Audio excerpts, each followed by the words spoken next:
We've just done a lot of work around water equity in tourism, looking at water resources. So quite often tourists want to go to places that are warm. They want to go to places where it's not raining, and they want to quite often like island locations. Well, these places actually suffer quite a lot from water shortages already, and actually tourists arriving there can divert water away from local people. We've looked at stuff in Bali, for instance, where the golf courses are using up to sort of 3 million litres of water a day, and local people are having to walk a mile and a half to get a bucket of dirty water, and that doesn't seem right either. So we were trying to work that out to make sure that tourists understand that they have impacts when they go on holiday. Great, thank you. Just one more time, could you just repeat your website, please? Yes, it's www.tourismconcern.org.uk. Okay, great. Thank you for your time. Thank you. Cheers. Bringing people and communities together on seclosounds.org. Your listening station.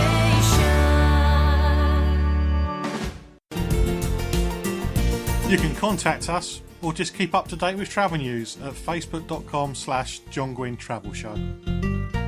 This is Seclo Sounds, your community radio station. If you'd like to volunteer some of your time and skills with Seclo Sounds, send an email to volunteers@seclosounds.org and let us know how you would like to be involved.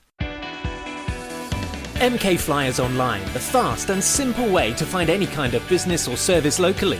Find us at mkflyersonline.co.uk or download the MK Flyers mobile app from your app store. MK Flyers Online proudly supports Seclo Sounds, community radio for Milton Keynes. The John Guinn Travel Show. Checking it out before you check in on seclosounds.org. This is Seclo Sounds, and you can listen to us by clicking Listen Live on our homepage at seclosounds.org for a choice of players. Via TuneIn Radio at www.tunein.com, search for Seclo Sounds and listen online or download the TuneIn app. You can download the Seclo Sounds iPhone app from the iTunes App Store, and you can listen to us on demand at our replay page. This is the John Guinn Travel Show Reviewer 2014, Part 1. Have you figured out what next week's show is going to be about yet? If you can't, there'll be a big hint at the end of this show. We've reached April, and in April I covered the Faroe Islands, Tobago, EU passenger rights. I had my self-indulgence where I read out a few travel bulletin columns. The RAF Museum. I did also covered currency and honeymoons, and in a moment I'm going to replay my bit about counting down to planning a honeymoon, and also during April I covered honeymoon planning as well. This time of year some of you may have decided to get hitched, and you can spend a lot of time in planning a wedding because it's a big day, but it is just a day. The honeymoon could be 14 nights, so you should put an awful lot of planning into the honeymoon as well, because you don't want to ruin the memory of your big day by having a lousy 14 nights somewhere. So I'm going to replay the bit I did about that during April. I mean, your wedding day takes a lot of planning, but so does your honeymoon. Unfortunately, I've seen too many couples leave the honeymoon till the last minute, and they end up with just a slightly more expensive version than they normally have on their annual trip. So here is how to count down for the perfect honeymoon. 1 year to go. Start planning. Where do you want to go? What weather conditions are you looking for? What do you want to do and see when you're there? Think about planning some part-time too, and don't forget that compromise is very important in a new marriage. Decide if you're going to research and book yourself or use a professional. Set your price range. Some companies have a wedding gift service where your guests can help pay towards your honeymoon. Can come in very useful. And most importantly, don't forget to book the time off work. 11 to 6 months before your honeymoon. If you're not booking direct or online, find your travel professional. Choose wisely. A small independent travel agency will offer you the widest choice with flexible dates, and you'll probably deal with the same person throughout the booking process. But they may be a little bit more expensive. A large chain might be cheaper, but you'll end up with a limited choice. I've known this from my own mystery shopping. I go in knowing that there's a safari available for the dates I want to go, and the large travel company is trying to get me to go on their safari which is 2 days too early. So you do have to be careful. A professional will know the special upgrades and deals for honeymoon couples, so it could actually work out a lot cheaper in the long run when compared to a DIY trip.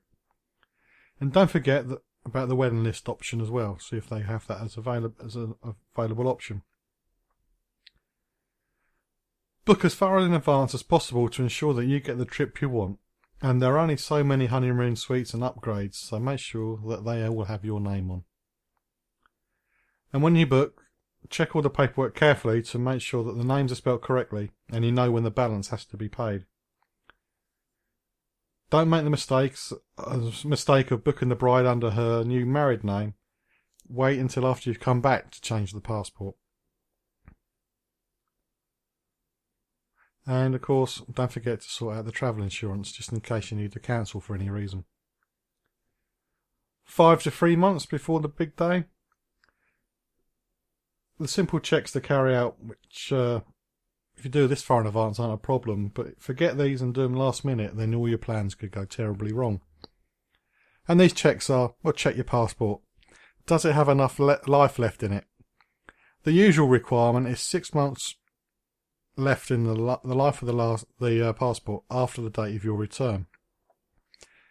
If you need a replacement, visit www.gov.uk/renew-adult-passport and be very careful. There are websites out there that will help you to renew your passport and charge you a fee which you don't have to pay. You're basically being charged a fee to fill in what you would have to fill in if you went direct to the government website. Be very careful. What are the entry requirements for your destination? Do you need a visa? Do you need a minimum number of blank pages on your passport for the visa on arrival? I think South Africa you need 2 blank pages, so you need to check that too. To find out what the entry requirements are, visit www.gov.uk/FCO and search for your country of destination. And visit your GP or travel health clinic to arrange any necessary inoculations or malaria tablets. With a GP, some medication will be free. With a clinic, it's all probably going to be chargeable, but the opening hours are probably going to be more suitable for you. For a quick guide on what the medication you may need, you can just visit www.fitfortravel.nhs.uk. But you should always double check with your GP or with the travel clinic. 2 to 1 months before the big day, check that all your bills will be paid when you're away. Sort of thing you should check anyway when you go away. Do you need any specialist equipment for your trip you need to buy, such as new snorkel or camera, hiking boots? Or perhaps you just need a whole new wardrobe? Have you arranged your transport to the hotel and your airport parking? Do you need to book any extras as a surprise for your partner? And don't forget you need to pay the balance for your trip in good time. Or if you've got it on a wedding list service, make sure that it's all been paid off. 2 to 3 weeks before the big day, inform your bank and credit card company that you'll be using your cards overseas. Order your currency. And check your medication. Do you need to start taking your tablets now? 1 week, photocopy all your travel documents and leave a copy with friends or family and have another copy to carry with you. So this includes your travel insurance and the contact details, your passports, your flight tickets, the hotel vouchers, everything you need for your holiday. Make sure there's a copy with all the contact numbers which you can get easily, so either while having a spare copy with you or by contacting a family member or a friend. 6 to 3 days, getting close now.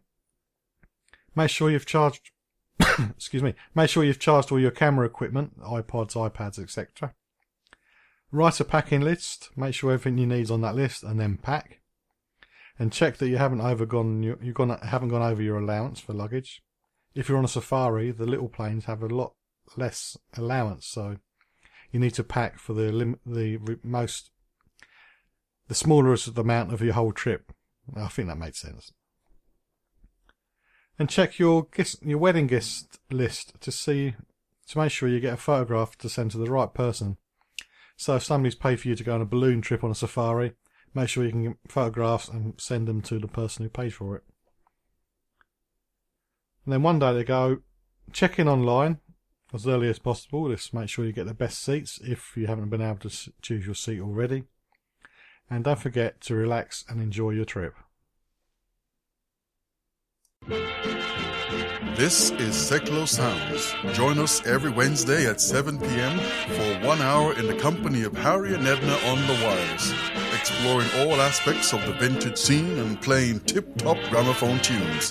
Harry and Edna on the Wireless, Wednesdays at 7 p.m. on seklosounds.org. Jolly good.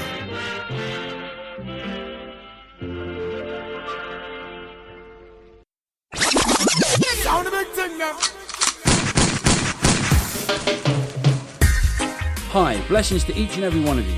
Join me, Darren Hoy, with the Reggae Takeover Show for 2 hours of the finest reggae vibes, each and every Wednesday, 9 through to 11 p.m, here on Seklo Sounds.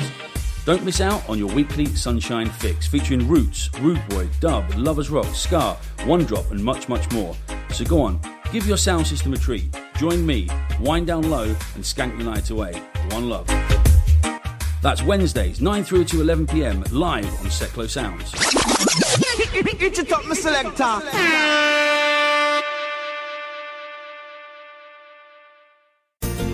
You're listening to the John Guinn Travel Show on seklosounds.org. We've now reached May in my review of 2014, and during May I covered the Science Museum. That was a fun interview. I had to do it twice because my recorder packed up and I didn't find out until I got back home.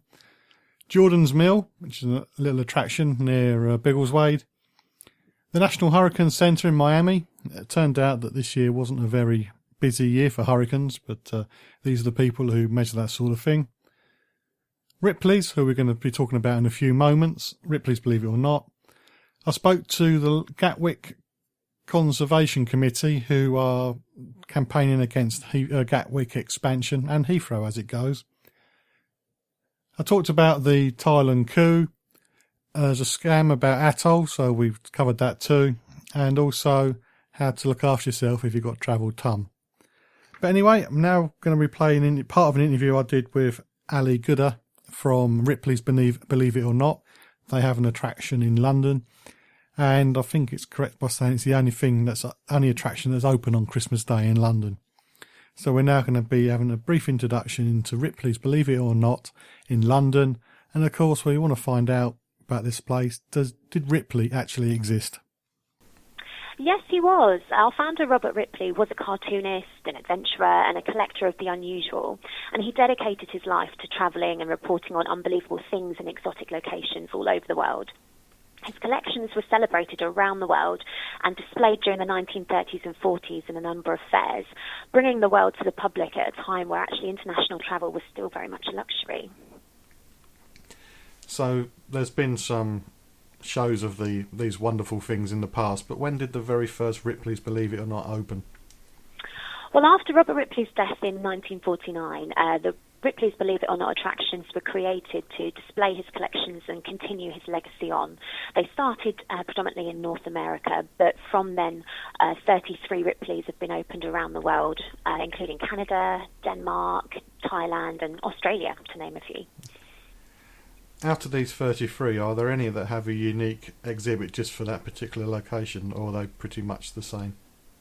Yes, absolutely. Well, each Ripley's has its own unique collection of artefacts, exhibits and interactive experiences, and we're continually adding to those collections as well. So, for example, we've just brought into Ripley's London, for Harry Potter fans, a Hungarian horntail dragon from the Harry Potter movies, which was created entirely out of recycled car and motorcycle parts.